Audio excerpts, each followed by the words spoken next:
The massive alien ship appeared above New York without warning.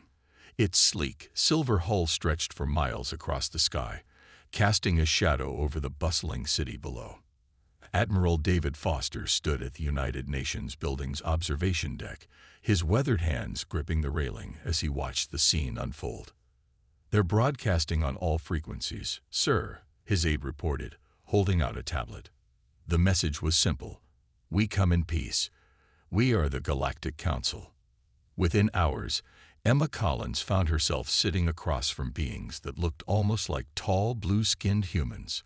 As Earth's top diplomat, she had trained for first contact scenarios. But nothing could have prepared her for this moment. "We welcome Earth to join our peaceful Federation of Worlds," the lead alien, who called himself High Counselor Zix, said with a smile that didn't quite reach his eyes. "We have guided many young civilizations to greatness." Admiral Foster, watching from the corner of the room, noticed something odd about their visitors. Despite their claims of peace, their movements were too precise, too military. He had spent 30 years in the Navy. He knew soldiers when he saw them. In the weeks that followed, the Council shared amazing technology with Earth.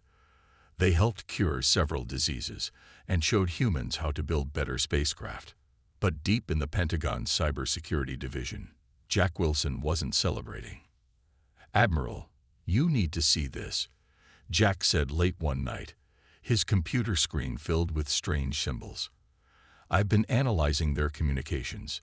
They're using a quantum encryption we weren't supposed to crack, but AEGI has found a pattern." Foster leaned closer, his face illuminated by the screen's blue glow. "What am I looking at, son?" "They're not just talking to Earth, sir. They're sending messages to hidden ships all around our solar system. I've translated some of it." Jack's voice grew quiet. "They keep using the word protectorate, but from what I can tell, their protectorates are more like slave worlds." Foster's jaw tightened. "How many?" 32 civilizations, sir. All of them thought they were joining a peaceful federation. All of them ended up as worker colonies, providing resources and soldiers for the Council." The Admiral walked to his office window, looking up at the stars. "Get me everything you can on their military capabilities. And Jack, not a word of this to anyone outside this room." Over the next few days, more evidence emerged. The Council's ships were slowly moving into position around Earth's major cities, always with some peaceful excuse. Their cultural exchanges focused suspiciously on Earth's military capabilities and resource locations. Emma Collins noticed it too. During diplomatic meetings, the Council representatives would sometimes slip, showing hints of contempt when they thought no one was watching. Their suggestions for Earth's development always seemed to push toward making the planet dependent on Council technology. Then AEGIS, Earth's Advanced Defense AI, detected the energy signatures near Jupiter. Dr. Lisa Moore confirmed what they all feared. The Council was secretly building weapon platforms, disguised as research stations. In his office at the Pentagon, Admiral Foster reviewed the final reports. The Council had conquered every civilization they contacted, using the same playbook every time. First came the gifts and friendship, then the subtle positioning of forces, and finally the ultimatum: join or be destroyed. But they had made one crucial mistake. They thought humans were just another easy target. Foster picked up his secure phone and dialed a number he'd hoped never to use. "Mr. President, it's time to activate Operation Silent Shield." He paused, looking at the hologram of Earth floating above his desk. "And sir, tell the other world leaders, humanity doesn't bow to tyrants, not even alien ones."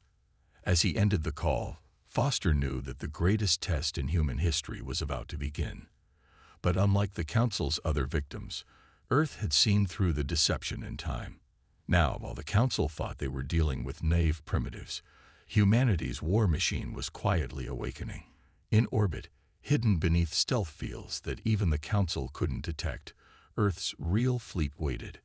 And in secret bases around the world, soldiers like Lieutenant Amy Peterson were suiting up in powered armor that would make even alien warriors pause. The council thought they were the hunters. They were about to learn what it meant to become the prey. Dr. Lisa Moore hadn't slept in 3 days. The readings from Jupiter made no sense. Or rather, they made too much sense. She stared at the holographic display in her NASA lab, watching the energy spikes that AEGIS had detected. "Tell me I'm wrong," she said to the empty room. But the numbers didn't lie. What the council claimed were peaceful research stations were actually massive weapon platforms, cleverly disguised behind quantum camouflage. Her phone buzzed. It was Jack Wilson from Intelligence. "Dr. Moore, are you seeing these new readings? The energy signature matches weapons we found in their encrypted files." "Yes," she replied, rubbing her tired eyes. "They could hit Earth from there with almost no warning. The question is, why haven't they?" The answer came from an unexpected source. Deep in the Himalayan mountains, inside a hidden bunker, AEGIS was processing centuries of human warfare data. The AI's conclusion was simple. The Council wasn't just building weapons. They were following a battle plan they had used 32 times before. Admiral Foster stood in the bunker's command center, watching as AEGIS displayed holographic maps of previous Council conquests. The pattern was always the same: build weapons in secret, position fleets slowly, then demand surrender once everything was in place. "They're so used to winning this way, they've become predictable," Foster said, a grim smile on his face. "Show me their weak points." AEGS highlighted several critical flaws in the Council's strategy. They never expected serious resistance. They always used the same tactics. And most importantly, they had no idea what humanity was capable of. At that moment, in a secure facility under the Nevada desert, Lieutenant Amy Peterson was testing humanity's answer to Council technology. The Project Thunderbolt battlesuit responded to her thoughts, its quantum-enhanced armor making her stronger, faster, and deadlier than any human had ever been. "All systems green," she reported, lifting a tank with one hand. "The neural interface is working perfectly." But the Council was getting suspicious. During a diplomatic meeting in Geneva, Emma Collins noticed High Counselor Zix watching Earth's representatives with growing concern.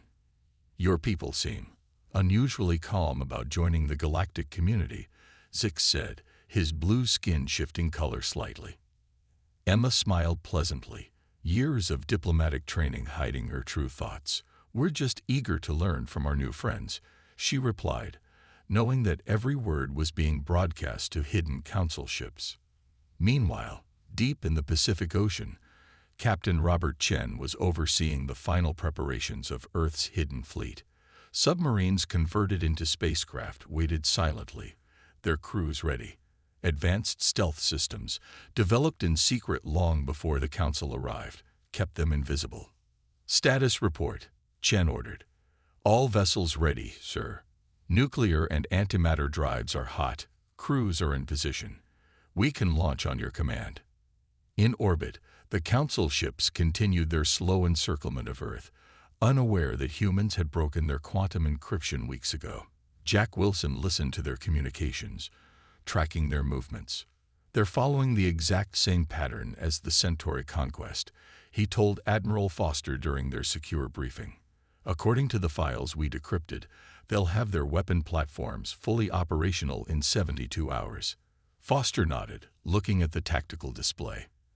"And that's when they'll demand our surrender." He pressed a button, connecting to all of Earth's hidden command centers. "Is everyone in position?" One by one, the responses came in. "Thunderbolt teams ready. Fleet standing by. AEGIS defense grid online. Ground forces in position. Quantum weapons primed." Dr. Moore's voice came last. "Sir, I've finished analyzing their shield technology. We can breach it." Foster took a deep breath. Humanity had been preparing for this moment since they first detected alien signals decades ago. While the Council thought they were dealing with primitive newcomers to space, Earth had been quietly building the most devastating war machine in human history. "Send the coded message to all commands," Foster ordered. Operation Silent Shield begins in 6 hours. Let's show these aliens why you should never underestimate humans. In orbit, the Council ships continue their patrol, their crews confident in their superiority. They never noticed the small changes in Earth's atmosphere, changes that hid the massive military buildup happening below. They never realized that their perfect record of bloodless conquests was about to end. The hunt was about to begin. But this time, humanity would be doing the hunting. At exactly 3:00 a.m. Greenwich Mean Time, Admiral Foster gave the order that would change human history forever. Execute Operation Silent Shield. In that instant, Earth's oceans began to boil, not from heat, but from movement. Hidden submarines transformed into spacecraft, rising from the depths on pillars of blue flame. The Council ships in orbit had only seconds to register the threat before the first attacks hit them. Lieutenant Amy Peterson led the first wave. Her Thunderbolt battlesuit glowed slightly as she and her team launched from a hidden base in the Rocky Mountains. "Alpha Team, on me," she commanded, her voice steady despite the adrenaline rushing through her veins. The Council's flagship never saw them coming. The alien crew was still trying to understand why their sensors were suddenly filled with hundreds of human ships when Peterson's team cut through their hull like it was paper. Their quantum-enhanced weapons, designed by Dr. Moore, shut down the alien shields as if they didn't exist. "We're in," Peterson reported, her team securing the bridge in under 2 minutes. The alien crew stared in shock at the humans in their advanced battle suits. Bridge secured. Moving to next target. In orbit around Jupiter, the Council's secret weapon platforms were having their own problems. Captain Robert Chen's stealth fleet appeared from behind the moon of Europa, their ships moving with impossible speed. AEGIS coordinated the attack, its artificial mind directing hundreds of battles simultaneously. "Their weapons are powered down," Chen reported. "They never even got a chance to turn them on." The Council's response was chaos. Their perfectly planned conquest was falling apart. High Counselor Zix tried to send emergency signals to his fleet, but found all communications jammed. He turned to find Emma Collins watching him with a cold smile. "Impossible," he whispered. "You're primitives. You couldn't have."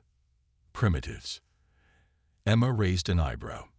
"We broke your encryption weeks ago. Did you really think humans would just wait to be conquered?" In space, the battle was becoming a slaughter. The Council ships, designed for intimidation rather than real combat, couldn't match Earth's war machines. Dr. Moore's quantum weapons ripped through their defenses, while human ships moved with deadly precision, guided by AEGIS.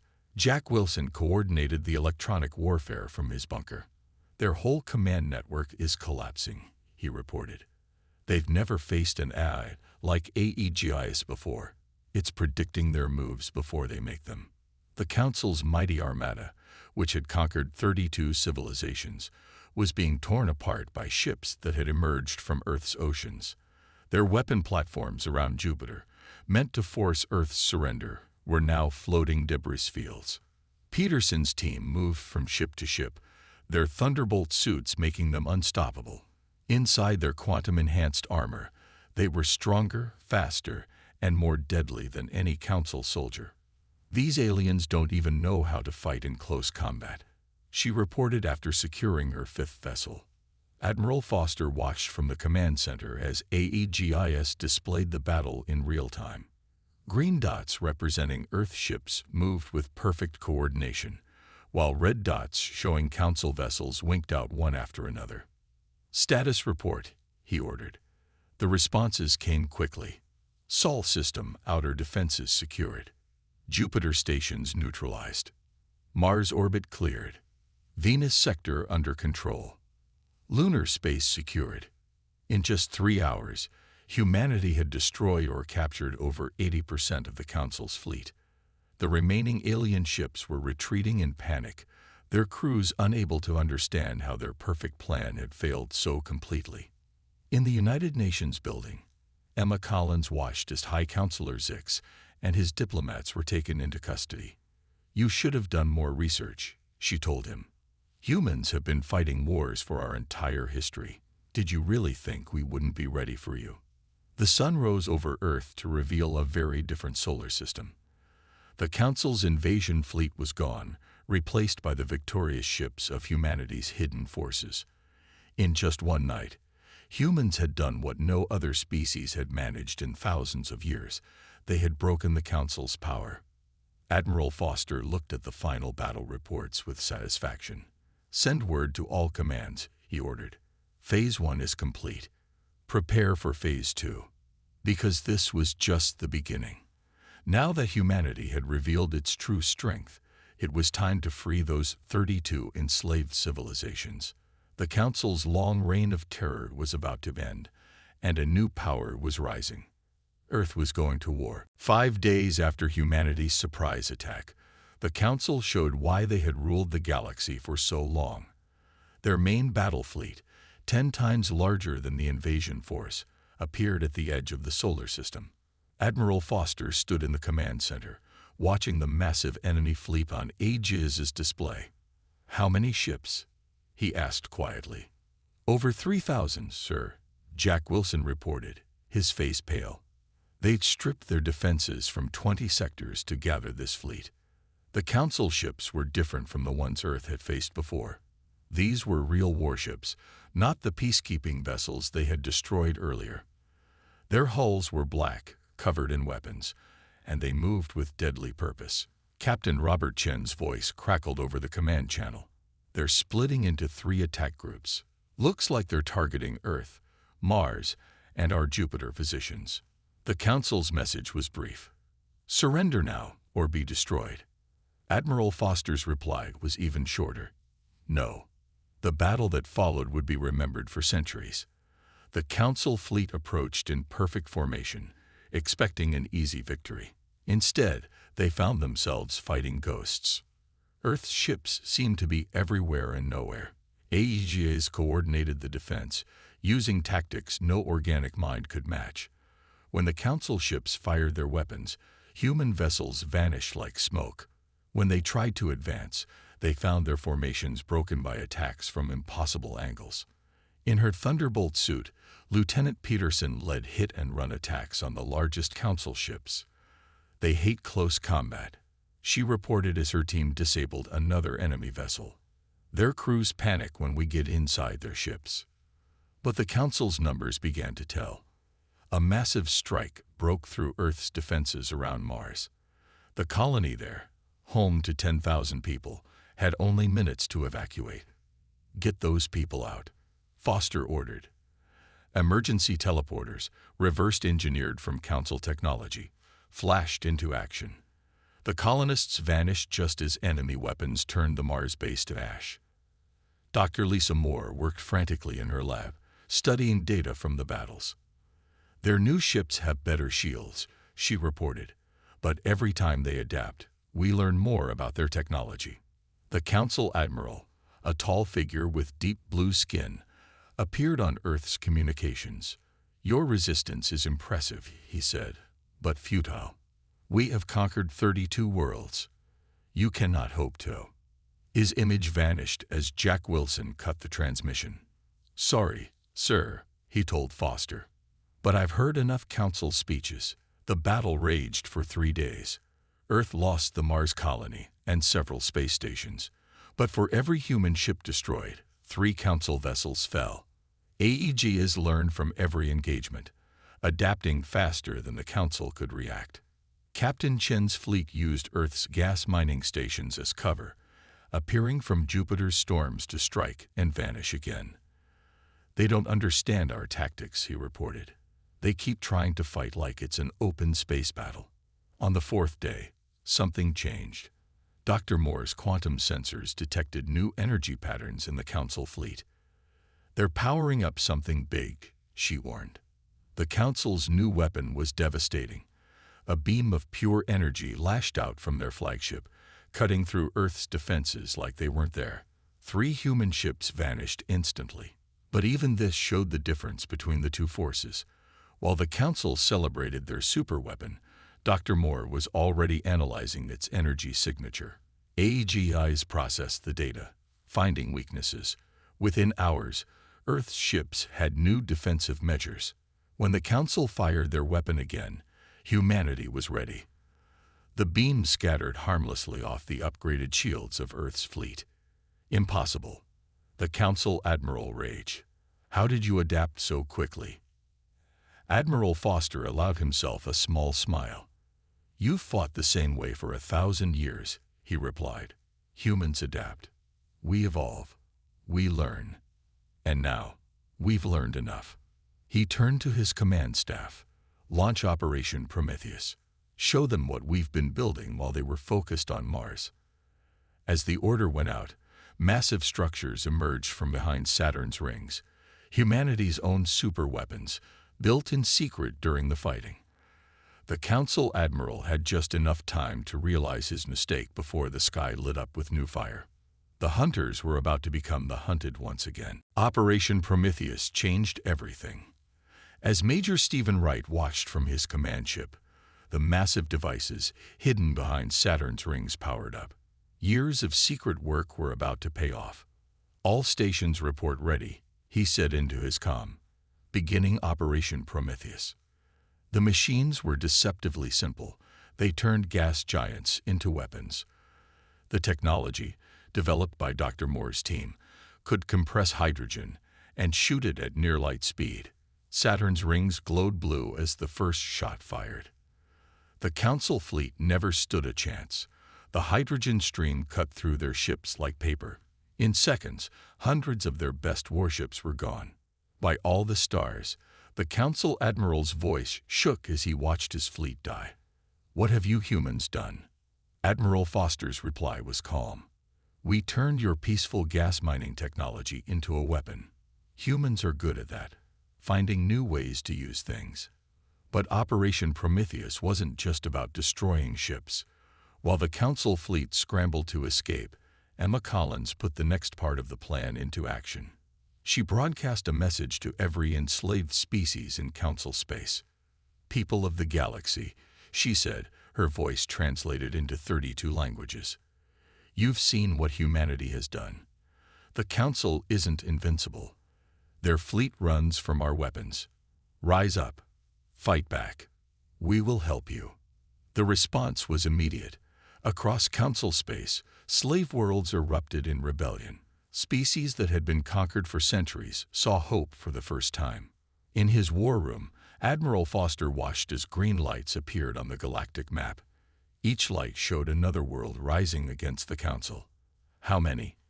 He asked Jack Wilson. 23 worlds so far, Wilson reported, checking his data screens. And more joining every hour. The Council's control systems are breaking down. They can't stop the news from spreading. Lieutenant Peterson and her Thunderbolt teams were already on their way to help. Earth's ships, now equipped with Dr. Moore's improved quantum drives, could cross Council space in days instead of years. First team landing on Centauri Prime, Peterson reported. The locals are overjoyed to see us. They're showing us all the Council's weak points. The Council tried to fight back. They sent ships to crush the rebellions. But they had never faced a war on so many fronts. Every time they suppressed one uprising, 3 more worlds would rebel. Major Wright coordinated the liberation forces from his new command center on Europa. The Council's making mistakes, he told Foster. They're pulling ships from vital defense points to chase rebels. Their whole empire is falling apart. Dr. Moore's latest invention made things even worse for the Council. She had created a device that could shut down their quantum communications. Council ships could no longer coordinate their attacks. Their entire command structure depends on instant communication, she explained. Without it, each ship has to act alone. They'd forgotten how to fight that way. AEGIS calculated that the Council was now losing control of one system every 6 hours. Their once mighty empire was collapsing faster than anyone had expected. Emma Collins met with leaders from the rebelling worlds. Many of them had technologies or resources they had hidden from the Council.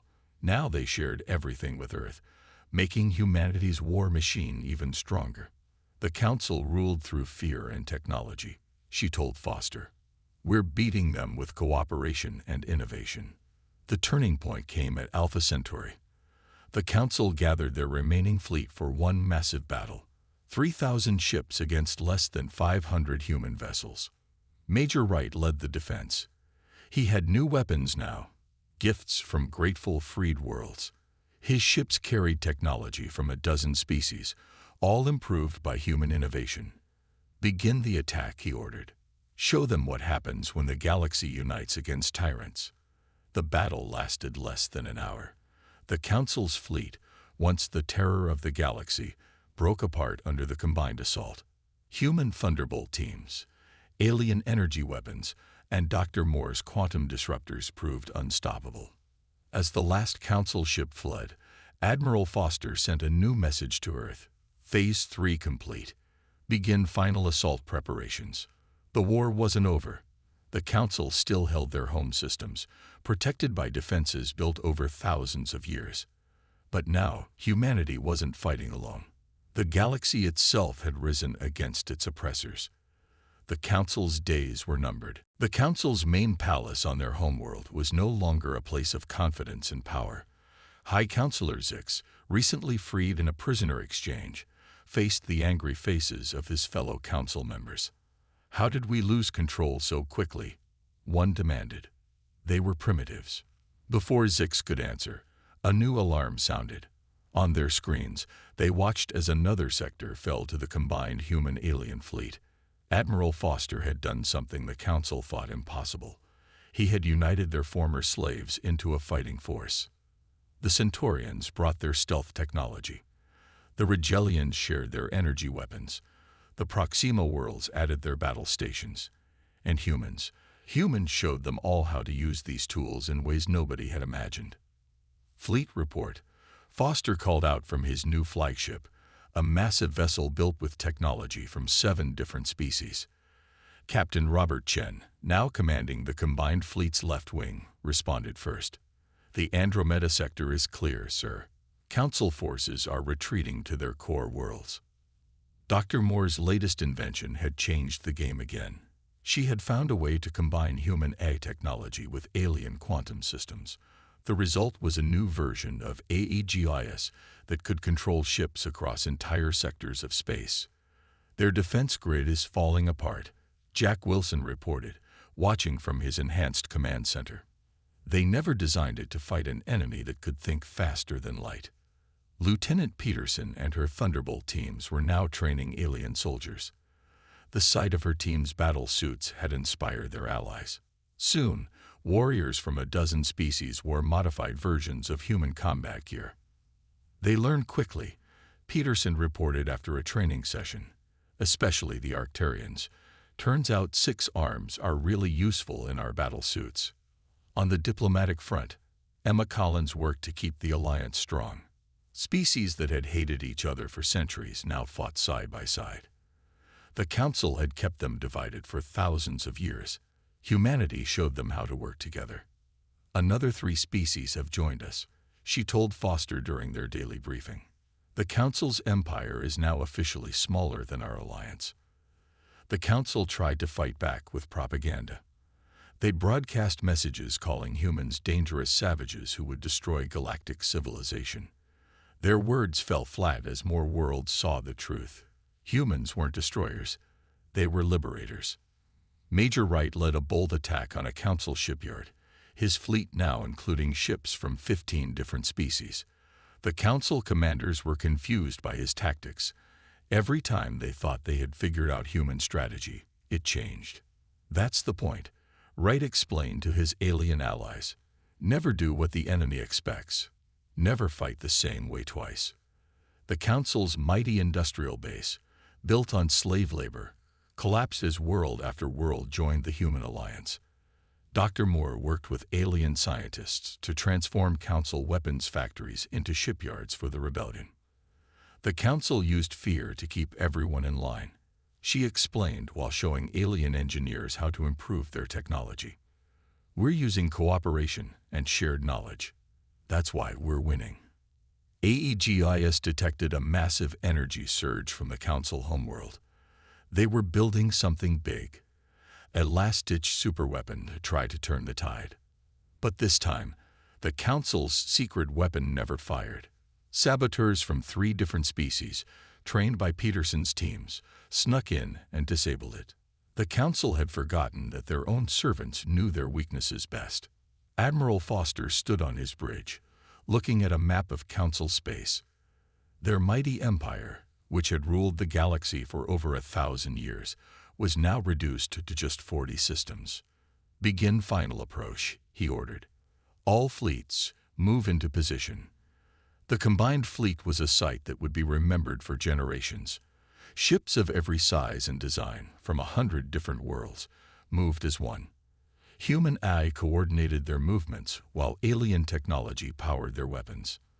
The Council watched in horror as their long-range sensors detected the approaching armada. Their final defense line was about to face the largest fleet ever assembled in galactic history. "Send the message," Foster commanded. Across all frequencies, in every language of the galaxy, the words rang out: "Surrender now, or face the consequences of your tyranny." The response would determine if the Council's rule would end with a whisper or a roar. The Council's answer to humanity's surrender demand came in the form of weapon fire. Their remaining 10,000 ships, gathered around their homeworld, opened fire on the combined fleet. "So be it," Admiral Foster said quietly. "All ships, execute final battle plan." The battle that followed would be told in stories across the galaxy for centuries to come. The Council's defenses were strong. They had built them over 1,000 years. But they faced something they had never seen before: a united galaxy. Lieutenant Amy Peterson led the first strike. Her Thunderbolt teams, now including warriors from 20 species, dropped from cloaked ships directly onto the Council's orbital platforms. "Main defense station secured," she reported, standing over defeated Council guards. "Their weapons are ours now." The Council's mighty fleet found itself caught in a trap. Captain Chen's ships appeared from quantum space behind them, while Major Wright's forces struck from below. Dr. Moore's latest invention let their ships jump through space faster than the Council's sensors could track. "They can't follow our movements," Wright reported with satisfaction. "AEGS is predicting their responses before they make them." The Council's space stations fell one by one. Their ships, trying to fight in traditional formations, were torn apart by attacks from impossible angles. Human battle tactics, combined with alien technology, proved unstoppable. Jack Wilson, monitoring the battle from his command center, noticed something strange. "Sir," he called to Foster, "I'm picking up signals from inside the Council's palace. Some of their own people are helping us." Emma Collins wasn't surprised. Her diplomatic work had reached even the Council's servant races on their homeworld. "Everyone wants to be free," she said, "even the people who served them longest." The Council's final defense line broke under the combined assault. Ships from 100 worlds poured through the gap, each using tactics they had learned from humans. The Council fleet, which had conquered the galaxy through fear, found itself overwhelmed by cooperation and courage. Dr. Moore's quantum sensors detected a massive energy buildup. "They're trying to use their doomsday weapon," she warned. But the Council's last resort failed. Their mighty weapon, designed to destroy whole fleets, had been sabotaged by their own technical staff. Years of cruelty had finally turned their servants against them. "All ships, move in," Foster ordered. "End this." The Council's palace, a massive structure that had stood for millennia, shook as Peterson's ground forces breached its walls. Council leaders, who had commanded armies across thousands of worlds, found themselves facing humans in advanced battle suits and their own former slaves. High Counselor Zix tried one last time to save his empire. "We can negotiate," he began. "The time for negotiations is over," Emma Collins replied, walking into the Council chamber with representatives from 32 freed worlds behind her. "Your reign ends today." The Council's surrender was broadcast across the galaxy. After 1,000 years of tyranny, their empire fell in less than 1 Earth year to a species they had dismissed as primitives. Admiral Foster stood in the Council's Great Hall, looking at the leaders of the Alliance. Humans stood alongside aliens of every shape and size, all united in victory. "What happens now?" someone asked. "Now we rebuild," Foster replied. "But this time, we do it together." The changes came quickly. The Council's slave worlds became free planets. Their mighty warships were turned into exploration vessels. Their weapons platforms became trading stations. Dr. Moore worked with scientists from 100 worlds to turn tools of war into instruments of peace. Earth, once considered a primitive backwater, became the center of a new galactic democracy. The humans who had broken the Council's power now helped build something better in its place. The Council ruled through fear and control. Emma Collins told the first meeting of the new Galactic Alliance, "We'll lead through cooperation and respect." Lieutenant Peterson's Thunderbolt teams became peacekeepers, helping worlds recover from centuries of Council rule. Captain Chen's ships carried aid and supplies to rebuilding planets. Major Wright trained a new combined defense force, teaching them to protect rather than conquer. And in orbit around Earth, a new station was built. It housed representatives from every free world, working together to build a better future. The station's name was written in every language of the galaxy: Unity. Admiral Foster stood at its main window, watching ships from across the galaxy come and go freely. Next to him, AEGIS displayed a map showing trade routes replacing the old Council patrol lines. "Was it worth it?" Jack Wilson asked, joining him at the window. Foster nodded, watching a group of alien children touring the station with their human guides. "The Council thought they were the greatest power in the galaxy," he said. "They never understood that real strength comes from working together." The galaxy was free, and humanity had shown that the greatest victory wasn't in conquering an empire, but in building a better one from its ashes.